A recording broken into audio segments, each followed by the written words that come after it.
तो दोस्तों, अगर आपने महाभारत पढ़ी है या टीवी पर देखी है तो आपने लाक्ष ग्रह के बारे में जरूर सुना होगा। अगर आपने इस जगह के बारे में नहीं सुना है तो मैं आपको बता दूं कि लाक्ष ग्रह यानी लाख का घर, इसको दुर्योधन ने अपने मामा शकुनी के आदेश पर पांडवों के लिए बनवाया था। दुर्योधन का मकसद पांडवों को और उनकी मां को इस घर में रुकवाना और जिंदा जला देने का था। इस घर को लाख का भी इसीलिए बनवाया गया था क्योंकि लाख बहुत ही तेजी से आग पकड़ता है। जी हाँ, ये वही लाख है जिसकी आजकल चूड़ियां भी बनती हैं। इस लाख के भवन को वारनावत नाम के जंगलों में पुरोचन नाम के एक शिल्पी ने बनाया था। बताया जाता है कि उस समय यहाँ करीब 5 से 6 हजार लोग रहा करते थे। आज ये जगह हमारे देश की राजधानी दिल्ली से लगभग 80 किलोमीटर दूर उत्तर प्रदेश के बरनावा नाम के गांव में है। अगर आप मेरठ में हैं तो आप बड़ौद जाने वाली किसी भी बस में बैठकर यहाँ आ सकते हैं। ये जगह मेरठ से लगभग 35 किलोमीटर दूर और दिल्ली से लगभग 80 किलोमीटर दूर है। दिल्ली से आने वाले लोग बागपत बड़ौद के रास्ते यहाँ पहुँच सकते हैं। तो दोस्तों, अब हम लाक्ष ग्रह के परिसर में पहुँच चुके हैं। ये आप एंट्री गेट देख सकते हैं यहाँ पे। तो यहाँ ये बात बहुत अच्छी है अभी तक कि यहाँ एंट्री का कोई टिकट नहीं लगता, ये टोटली फ्री है। यहाँ पर कुछ देर तक तो आपको पक्का रास्ता दिखेगा, फिर आपको लाक्ष ग्रह के अवशेष और वो सुरंग देखने के लिए कच्चे रास्ते पर चलकर आगे जाना होगा। दोस्तों, चलते चलते मैं आपको ये बता देता हूँ कि पांचों पांडव और उनकी माँ कुंती इस लाक्ष ग्रह से जिंदा बच के कैसे निकल पाए थे। तो मैं आपको बता दूं कि ये 5000 साल पहले की कहानी है, जब कौरवों ने पांडवों को वारनावत में एक मेले में बुलाया था और इस लाख के घर में भी कुछ समय रुकने के लिए न्योता दिया था।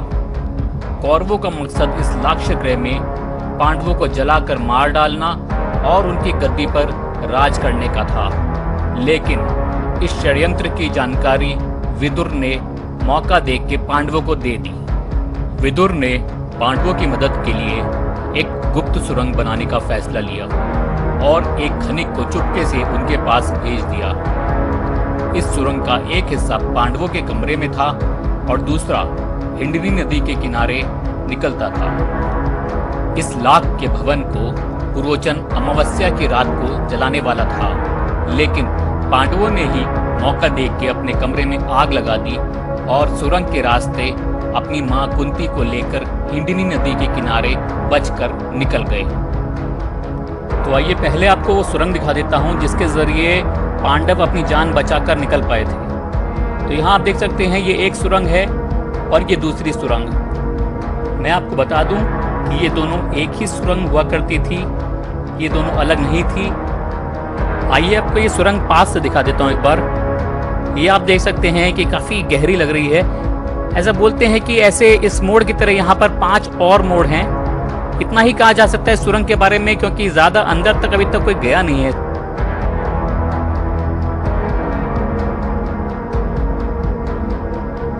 आइए अब आपको लाक्ष ग्रह के कुछ बचे हुए अवशेष हैं वो दिखा देता हूँ। तो यहाँ पर आपको जाना है तो इस गौशाला से होकर जाना पड़ेगा। यहाँ पर ये गौशाला चल रही है बहुत टाइम से। आप ये देख सकते हैं अंदर से रास्ता गया हुआ है और यहाँ ASI का आपको बोर्ड भी दिख जाएगा जहाँ पे साफ साफ लिखा हुआ है ये प्रोटेक्टेड मॉन्यूमेंट है।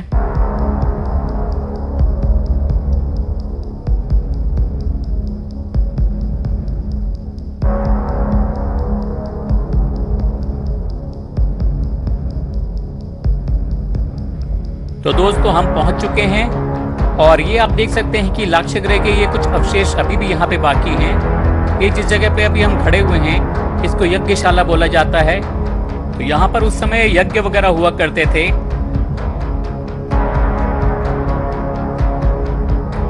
ये आप देख सकते हैं कि 5000 साल पहले भी बिना मशीनों के कितनी अच्छी कारीगरी कर रखी है।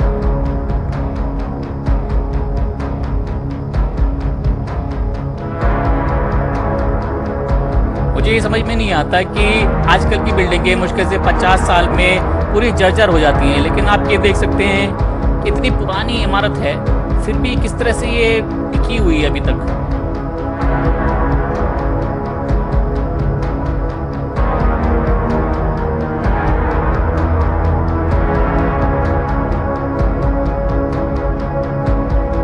तो आपको मैं बता दूं कि ये जगह 100 फीट ऊंचे एक मिट्टी के टीले पर बनी हुई है और 29 एकड़ में फैली हुई है।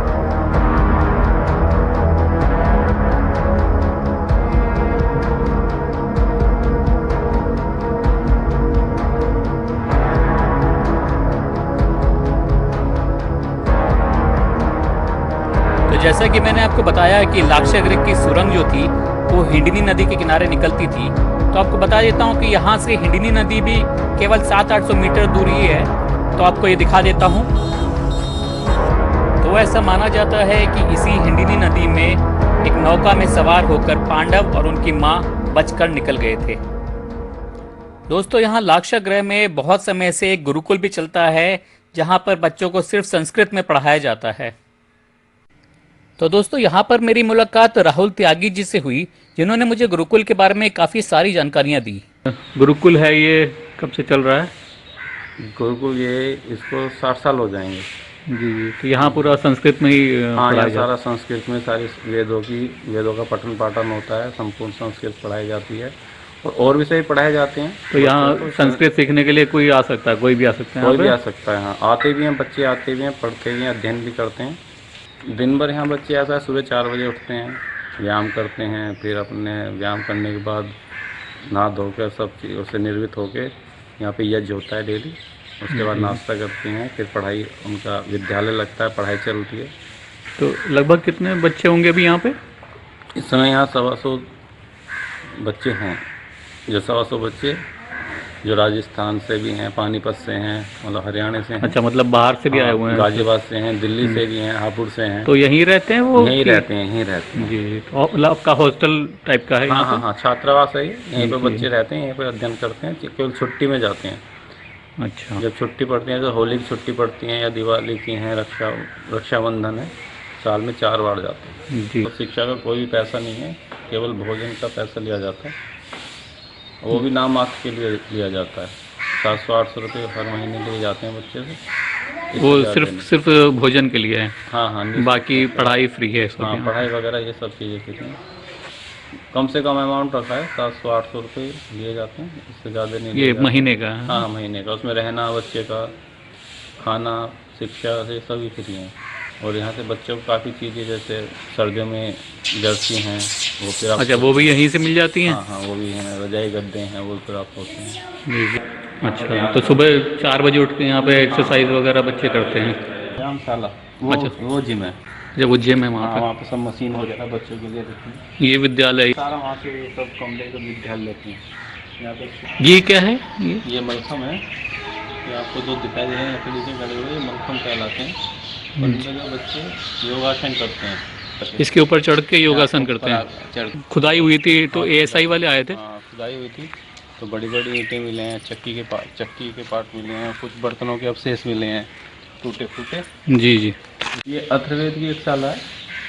अच्छा अच्छा। अथर्ववेद सबसे बड़ा वेद होता है, और ऋग्वेद है, ऋग्वेद पूर्वार्ध। अच्छा। एक ऋग्वेद उत्तरार्ध होता है।